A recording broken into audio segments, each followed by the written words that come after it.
Welcome to Ashwini ಕನಸು blog. ಎಲ್ಲ ಹೇಳಿದ್ದೀರಾ ಚೆನ್ನಾಗಿದ್ದೀರಾ ಅಂತ ಭಾವಿಸ್ತಾ ಫ್ರೆಂಡ್ಸ್, ಹಾಗೆ ಇವತ್ತಿನ ವೀಡಿಯೋನ ಸ್ಟಾರ್ಟ್ ಮಾಡ್ತಾ ಇದ್ದೀನಿ. ಫ್ರೆಂಡ್ಸ್, ಇವತ್ತಿನ ವೀಡಿಯೋದಲ್ಲಿ ಬಂದು ಏನು ವಿಷಯ ಅಂತಂದರೆ, ಫ್ರೆಂಡ್ಸ್ ಆಗಲಿ ತಮ್ಮನೇ ನೋಡಿ ಎಲ್ಲರಿಗೂ ಗೊತ್ತಾಗಿರುತ್ತೆ ಯಾವ ವಿಷಯ ಮಾತಾಡ್ತಾ ಇದ್ದಾಳೆ ಅಂತ. ಫ್ರೆಂಡ್ಸ್, ನಮ್ಮ ಜೀವನದಲ್ಲಿ ಎಂಥ ದೊಡ್ಡ ಬಳಗನೇ ಇರ್ಬೋದು, ಎಂಥ ಒಂದು ಒಳ್ಳೆ ಸಂಬಂಧಿಕರು, ಸ್ನೇಹಿತರು, ಗಂಡ ಮಕ್ಕಳು, ಆಮೇಲೆ ನಮಗೆ ನಮ್ಮ ಸಂಬಂಧಿಕರು, ಅಣ್ಣ ತಮ್ಮಂದಿರು ಎಷ್ಟೇ ಪ್ರೀತಿ ತೋರಿಸಿದ್ರು, ಯಾರೇ ಇದ್ರೂ ನಮ್ಮ ಜೊತೆಗೆ ಯಾರೇ ಇದ್ರೂ ನಮಗೆ ನೋವಾದಾಗ ಫಸ್ಟು ನೆನಪಾಗೋದೆ ಅಮ್ಮನ ಮಡಿಲು. ಅಮ್ಮ ಅನ್ನೋ ಪದನೇ ನಮಗೆ ಫಸ್ಟು ನೆನಪಾಗೋದು. ಅಮ್ಮ ಇದ್ದವರು, ನಮ್ಮಮ್ಮ ಇದ್ದಾಳಲ್ಲ ಅಂತ ಅವಳಿಗೆ ಫೋನ್ ಮಾಡಿ ಕಷ್ಟ ಸುಖ ಶೇರ್ ಮಾಡ್ಕೋತಾರೆ. ಅಮ್ಮ ಇಲ್ಲದಿದ್ದರು ಆ ನೋವನ್ನ ಹೇಳ್ಕೊತಾರೆ. ನಮ್ಮಮ್ಮ ಇದ್ದಿದ್ರೆ ಹೇಗಿರ್ತಿತ್ತು, ನಮ್ಮ ನೋವು ಹೇಳ್ಕೊಳಕ್ಕೆ ಒಬ್ರು ಇರಬೇಕಲ್ಲ ಅನಿಸ್ತಿದೆ. ಯಾರ ಹತ್ರ ಹೇಳ್ಕೊಂಡ್ರೂ ಆ ಫೀಲಿಂಗು ಕಡಿಮೆ ಆಗೋಲ್ಲ. ಯಾಕಂದರೆ ಆ ನೋವಿಗೆ ಸ್ಪಂದಿಸೋಳೆ ಅಮ್ಮ ಆಗಿರ್ತಾಳೆ. ಯಾಕಂದರೆ ಅಮ್ಮನೇ ಎಲ್ಲದಕ್ಕೂ, ಹೆಣ್ಣು ಮಕ್ಕಳಿಗೆ ಆಗಲಿ ಗಂಡು ಮಕ್ಕಳಿಗೆ ಆಗಲಿ ಒಂದು ನೋವು ಅಂತ ಬಂದಾಗ ಮೊದಲು ನೆನಪಾಗದೆ ಅಮ್ಮ. ಅಮ್ಮನ ಬಿಟ್ಟು ಇನ್ನು ಆ ಜಾಗದಲ್ಲಿ ಯಾರೂ ಇರೋಕ್ಕೆ ಸಾಧ್ಯ ಇಲ್ಲ. ಯಾರು ಎಂಥ ಪ್ರೀತಿ ತೋರಿಸ್ಲಿ, ಬೇರೆಯವರು ಏನೇ ಮಾಡಲಿ, ಎಂತೆ ಮಾಡಲಿ, ಏನೇ ಒಂದು ನೋವಿರಲಿ, ಮನಸ್ಸೊಳಗೆ ಏನೇ ಒಂದು ದುಃಖ ಇರಲಿ, ನಮ್ಗೆ ಏನೇ ಹೋಯ್ತಾ ಇದ್ರು ಫಸ್ಟು ತಡಿ ನಮ್ಮ ಅಮ್ಮನ ಹತ್ರ ಹೇಳ್ಕೋಬೇಕು, ನಮ್ಮಮ್ಮನ ಹತ್ರ ಹೇಳ್ಕೊಂಡ್ರೆ ನಮಗೆ ಸಮಾಧಾನ ಅಂತನ್ನೋದು. ಏಕೆಂದರೆ ಆ ಶಕ್ತಿ ಇರೋದೇ ಅಮ್ಮನದಲ್ಲಿ. ಅತ್ತಾಗ ಧೈರ್ಯ ತುಂಬವಳು ಅಮ್ಮನೇ, ನಮಗೆ ಕಷ್ಟ ಅಂದಾಗ ಹೆಗಲು ಕೊಡೋಳು ಅಮ್ಮನೇ, ನಮ್ಮ ಪ್ರತಿಯೊಂದು ಹೆಜ್ಜೆಯಲ್ಲೂ ನಮ್ಮ ಜೊತೆಗೆ ನಿಂತ್ಕೊಳ್ಳೋಳೆ ಅಮ್ಮ ಆಗಿರ್ತಾಳೆ. ಏಕೆಂದರೆ ಕೆಲವು ಹೆಣ್ಣುಮಕ್ಕಳಿಗೆ ಆ ಭಾಗ್ಯ ಇರೋದಿಲ್ಲ. ಏನಾರು ಒಂದು ಬೇಜಾರಾದಾಗ ಯಾರ ಹತ್ರ ಹೇಳ್ಕೊಳ್ಳೋಣ, ಅಮ್ಮ ಇದ್ದಿದ್ರೆ ಅಮ್ಮನ ಹತ್ರ ಹೇಳ್ಕೊಬೋದಾಗಿತ್ತು, ನನಗೆ ಅಮ್ಮ ಇಲ್ವಲ್ಲ, ನಾನು ಇನ್ಯಾರ ಹತ್ರ ಶೇರ್ ಮಾಡ್ಕೊಳಕ್ಕಾಗುತ್ತೆ ಅಂತ ಹೇಳ್ತಾರೆ.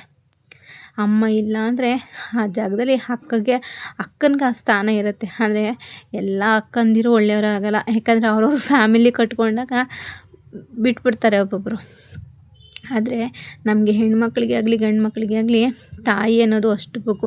ಯಾಕಂದರೆ ನಾವು ಜಗಳ ಆಡೋದು ಅಮ್ಮನ ಹತ್ರನೇ, ಬೈಯೋದು ಅಮ್ಮನಿಗೆ, ಪ್ರೀತಿ ಮಾಡೋದು ಅಮ್ಮನಿಗೆ. ಯಾಕಂದರೆ ಅವಳೇ ನಮಗೆ ಶಕ್ತಿ, ಧೈರ್ಯ, ಪ್ರತಿಯೊಂದು ಹೆಜ್ಜೆಲ್ಲೂ ನಮ್ಮ ಜೊತೆಗೆ ನಿಂತ್ಕೊಳ್ಳೋಳೆ ಅಮ್ಮ ಆಗಿರ್ತಾಳೆ. ನಿಜ ಅಲ್ವಾ? ಎಷ್ಟೇ ಸಂಬಂಧಿಕರು ನಮಗೆ ನೋಡಿ, ಊಟ ಇಲ್ಲದಾಗ ಊಟ ಕೊಡ್ಬೋದು, ಒಂದು ಪ್ರೀತಿ ಇದ್ದಾಗ ಪ್ರೀತಿ ಕೊಡ್ಬೋದು, ಏನೋ ಒಂದು ಕಾಟಾಚಾರಕ್ಕೆ ಒಂದು ಧೈರ್ಯ ಹೇಳ್ಬೋದು. ಸ್ನೇಹಿತರೇ ಆಗಲಿ, ಅಪ್ಪ ಅಮ್ಮನ ಅಣ್ಣ ತಮ್ಮಂದಿರೇ ಆಗಲಿ, ಅಥವಾ ಬಂಧು ಬಳಗನೇ ಯಾರೇ ಆಗಿರ್ಬೋದು, ಅಕ್ಕಪಕ್ಕದಲ್ಲಿ ಒಂದು ಧೈರ್ಯದ ಮಾತು ಹೇಳ್ಬೋದು.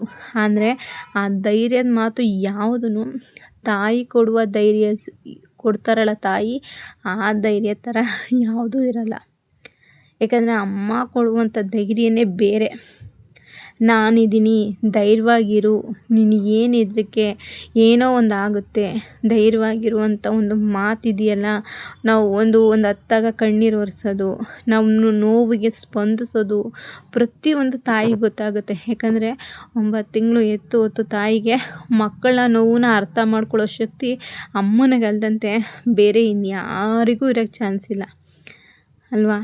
ಅಮ್ಮ ದೇವತೆಗೇ ಅಮ್ಮ ಅಂದರೆ ಅವಳು ಪ್ರತಿಯೊಂದಕ್ಕೂ ವಿಷಯಕ್ಕೂ ಪರಿಹಾರ ಅನ್ನೋದು ಅಮ್ಮನ ಹತ್ರ ಇದ್ದೇ ಇರುತ್ತೆ ಅಲ್ವಾ? ನಮಗೆ ಹೆಣ್ಮಕ್ಳಿಗೆ ಮೊದಲು ಬೇಕಾಗಿರೋದೇ ಅಮ್ಮ. ಯಾಕಂದರೆ ನಮ್ಮನ್ನು ಅರ್ಥ ಮಾಡ್ಕೊಳ್ಳೋಳು ಅವಳು ಬಿಟ್ಟರೆ ಇನ್ಯಾರು ಅರ್ಥ ಮಾಡ್ಕೋತಾರೆ? ಗಂಡನ ಹತ್ರನೂ ಎಲ್ಲ ವಿಷಯನೂ ಶೇರ್ ಮಾಡೋಕ್ಕಾಗಲ್ಲ, ಹಾಗೆ ಸ್ನೇಹಿತರ ಹತ್ರನೂ ಎಲ್ಲನೂ ಮಾಡೋಕ್ಕಾಗಲ್ಲ, ಬಂಧು ಬಳಗದ ಹತ್ರನೂ ಎಲ್ಲನೂ ಮಾಡೋಕ್ಕಾಗಲ್ಲ. ಬಂಧು ಬಳಗದ ಹತ್ರ ಹೇಳ್ಕೊಂಡ್ರೆ ಆಡ್ಕೊಂಡು ನಗಳ್ತಾರೆ, ಸ್ನೇಹಿತರ ಕೇಳಿ ಸುಮ್ಮನಾಗ್ತಾರೆ. ಇನ್ನು ಗಂಡನ ಅವ್ರ ಹತ್ರ ಯಾವುದನ್ನ ಶೇರ್ ಮಾಡ್ಕೋಬೇಕು ಅದು ಮಾಡೋಕ್ಕಾಗೋದು, ಎಲ್ಲನೂ ಅವ್ರ ಹತ್ರ ಶೇರ್ ಮಾಡೋಕ್ಕಾಗಲ್ಲ. ಆದರೆ ನಾವು ಎಲ್ಲ ವಿಷಯನೂ ಶೇರ್ ಮಾಡ್ತೀವಿ ಅಂದರೆ ಅದು ಏಕೈಕ ವ್ಯಕ್ತಿ ಅಂದರೆ ಅಮ್ಮ ಮಾತ್ರ. ಕೆಲವೊಂದು ವಿಷಯದಲ್ಲಿ ಮಕ್ಕಳ ಹತ್ರನೂ ವಿಷಯಗಳನ್ನ ಶೇರ್ ಮಾಡೋಕ್ಕಾಗಲ್ಲ ಅಲ್ವಾ? ತಾಯಿ ಬಿಟ್ಟರೆ ನೆಕ್ಸ್ಟ್ ಆ ಜಾಗಕ್ಕೆ ಇನ್ಯಾರೂ ಆಗಲ್ಲ. ಹಾಗಾಗಿ ಹೆಣ್ಮಕ್ಳಿಗೆ ತಾಯಿ ತುಂಬಾ ಇಂಪಾರ್ಟೆಂಟ್ ಆಗಿರ್ತಾರೆ. ಇಲ್ಲದೇದವ್ರಿಗೊಂಥರ ನೋವು, ಇದ್ದವರು ಕಳ್ಕೊಬೇಡಿ. ಯಾಕಂದರೆ ನಿಮಗೆ ನೋವು ಸ್ಪಂದಿಸೋವಂಥ ತಾಯಿ ನಿಮ್ಮ ಜೊತೆಲಿದ್ದರೆ ಖಂಡಿತ ಕಳ್ಕೊಳ್ಳೋಕೆ ಇಷ್ಟಪಡಬೇಡಿ. ತಾಯಿ ಇರೋವ್ರಿಗೂ ಅಷ್ಟೇ. ನಾನು ತುಂಬ ವಿಡಿಯೋಗಳಲ್ಲಿ ಹೇಳಿದ್ದೀನಿ, ತಾಯಿನೇ ಎಲ್ಲ ನಮಗೆ ಅಂತ ಅಂದ್ಕೊಂಡು ತುಂಬ ವಿಷಯದಲ್ಲಿ ಹೇಳಿದ್ದೀನಿ.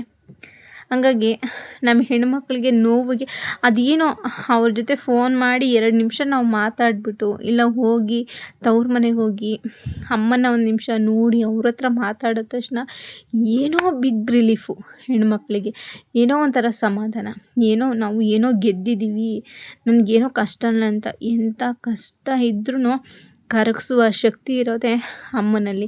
ಯಾಕಂದರೆ ಆ ಧೈರ್ಯದ ಮಾತು ಅವಳಲ್ಲಿ ಮಾತ್ರ ಬರೋಕ್ಕೆ ಸಾಧ್ಯನೇ ಹೊರ್ತು ಬೇರೆ ಯಾರಲ್ಲೂ ಬರೋಕ್ಕಾಗಲ್ಲ. ಯಾಕಂದರೆ ಎಂಥ ನೋವಿದ್ರೂ ನಾವು ಹೋಗಿ ಹೇಳಿದಾಗ ನಾನಿದ್ದೀನಿ, ಧೈರ್ಯವಾಗಿರು, ಏನೋ ಆಗುತ್ತೆ, ಏನೋ ಮಾಡ್ತೀನಿ ಅನ್ನೋ ಒಂದು ಧೈರ್ಯದ ಮಾತಿದೆ ನೋಡಿ, ಅದು ಎಂಥ ಕಷ್ಟನೂ ಮರಗಿಸ್ಬಿಡುತ್ತೆ.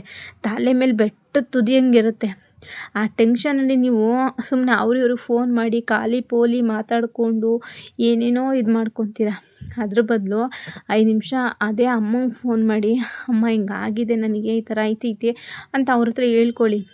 ಅವ್ರ ಹತ್ರ ಯಾವ ಒಂದು ಉತ್ತರ ಸಿಗುತ್ತೆ ಅದು ನಿಮಗೆ 100ಕ್ಕೆ ಎಂಥ ಫ್ರೆಂಡ್ ಆಗಲಿ ರಿಲೇಟಿವ್ ಯಾರಿಗೂ ಸಿಗದೇ ಇರೋವಂಥ ರಿಲೀಫು ಅಮ್ಮನ ಮಾತಲ್ಲಿ ನಿಮಗೆ ಸಿಗುತ್ತೆ. ಆವಾಗ ನೀವು ಏನು ಬೇಕಾದ್ರೂ ನಾನು ಜಯಿಸ್ತೀನಿ, ನಾನು ಮಾಡ್ತೀನಿ ಅನ್ನೋ ಒಂದು ಶಕ್ತಿ ನಿಮ್ಮಲ್ಲಿ ಬಂದೇ ಬರುತ್ತೆ. ಸರಿನಾ? ಯಾಕಂದರೆ ಎಲ್ಲ ತಾಯಂದಿರಿಗಲ್ಲ, ಎಲ್ಲ ತಾಯಂದಿರು ಸ್ಪಂದಿಸ್ತಾರೆ. ಕೆಲವು ತಾಯಿಗಳು ಮಕ್ಕಳ ಕಷ್ಟನ ಸ್ಪಂದಿಸಲ್ಲ, ಅವ್ರ ಕಣ್ಣೀರಿಗೂ ಬೆಲೆ ಕೊಡಲ್ಲ. ಆವಾಗ ತುಂಬ ಹೆಣ್ಮಕ್ಳು ಇದನ್ನ ಸಫರ್ ಪಡ್ತಾ ಇರ್ತಾರೆ. ಆವಾಗ ನೀವು ದೇವರೇ ಅಮ್ಮ ಅಂದ್ಕೊಂಡು ದೇವ್ರ ಸನ್ನಿಧಾನಿಗೆ ಹೋಗ್ಬಿಡಿ. ಅತ್ತಾಗ ಮನ್ಸಿಗೆ ಬೇಜಾರಾದಾಗ ನಮಗೆ ಕಾವಲು ಕಾಯೋದು ಅಮ್ಮ, ಅದು ಬಿಟ್ಟರೆ ನೆಕ್ಸ್ಟು ದೇವರೇ. ಇವೆರಡೇ ನಮ್ಮನ್ನು ಒಂದು ಧೈರ್ಯ ಶಕ್ತಿ ಇರೋದು ಅವೆರಡರಲ್ಲೇ ಇರುತ್ತೆ. ನಿಜ ಅಲ್ವಾ? ತಂದೆ ತಾಯಿ ಇಲ್ಲ ಅಂತ ಹೆಣ್ಮಕ್ಳು, ಅಮ್ಮ ಇಲ್ಲ ಅನ್ನೋ ಹೆಣ್ಮಕ್ಳು ಏನು ಮಾಡಿ ಅಂದರೆ ಒಂದು ದೇವಸ್ಥಾನಕ್ಕೆ ಹೋಗಿ ಕೂತ್ಬಿಡಿ. ಯಾಕಂದರೆ ಒಂದು ಹೆಣ್ಣು ದೇವ್ರ ಹತ್ರ, ಯಾವ್ದಾದ್ರು ಆದಿಶಕ್ತಿನೋ ಚಾಮುಂಡೇಶ್ವರಿನೋ ಯಾವ್ದಾದ್ರು ಒಂದು ಹೆಣ್ಣು ದೇವ್ರ ಹತ್ರ ಹೋಗಿ ಕೂತ್ಕೊಂಡು ಆ ತಾಯಿನೇ ನಿನ್ನ ಅಮ್ಮ ಅಂದ್ಕೊಂಡು ಕೂತ್ಕೊಂಡಲ್ಲ ಒಂದು 10 ನಿಮಿಷ ಹತ್ತಿ ಅವಳಿಗೊಂದು ಕೈ ಮುಗಿದು ಬಂದ್ಬಿಡಿ. ನಿಮ್ಮ ಮನಸ್ಸಿಗೆ ಎಷ್ಟು ಹಗುರವಾಗಿ ಸಿಗುತ್ತೆ ಗೊತ್ತಾ? ನಿಜ ಅಲ್ವಾ? ನಮಗೆರಡೇ, ಅಮ್ಮ ಬಿಟ್ಟರೆ ದೇವರು. ಇವೆರಡೇ ನಮ್ಮ ಒಂದು ಕಷ್ಟನ ಅರ್ಥ ಮಾಡ್ಕೊಳ್ಳೋದು. ದೇವ್ರ ಮನೇಲಿ ಬೇಜಾರಾದಾಗ 10 ನಿಮಿಷ ದೇವ್ರ ಮನೆಯೊಳಗೆ ಕೂತ್ಕೊಳ್ಳಿ, ಎಷ್ಟು ಮೈಂಡೆಲ್ಲ ರಿಲೀಫ್ ಆಗಿರುತ್ತೆ. ನಿಜ ಆದರೆ ವಿಡಿಯೋ ಶೇರ್ ಮಾಡಿ.